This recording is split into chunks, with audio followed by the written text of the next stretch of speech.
41. 41. 41. Orientierung. Where is? Where is? Wo ist das Fremdenverkehrsamt? Where is the Tourist Information Office?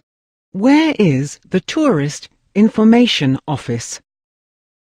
Haben Sie einen Stadtplan für mich?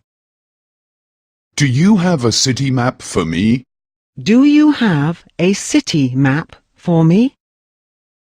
Kann man hier ein Hotelzimmer reservieren? Can one reserve a room here?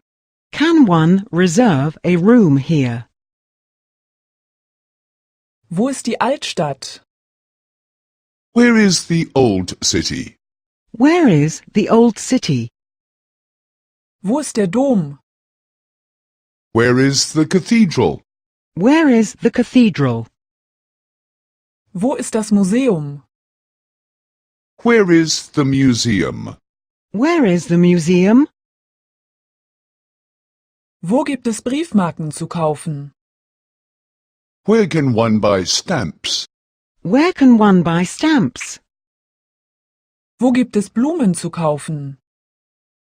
Where can one buy flowers? Where can one buy flowers? Wo gibt es Fahrkarten zu kaufen? Where can one buy tickets? Where can one buy tickets? Wo ist der Hafen? Where is the harbour?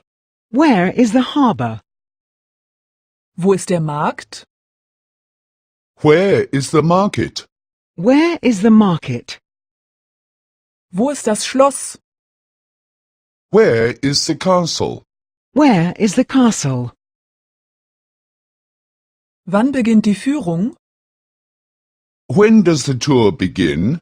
When does the tour begin? Wann endet die Führung? When does the tour end? When does the tour end? Wie lange dauert die Führung? How long is the tour? How long is the tour? Ich möchte einen Führer, der Deutsch spricht. I would like a guide who speaks German. I would like a guide who speaks German. Ich möchte einen Führer, der Italienisch spricht. I would like a guide who speaks Italian. I would like a guide who speaks Italian. Ich möchte einen Führer, der Französisch spricht. I would like a guide who speaks French. I would like a guide who speaks French.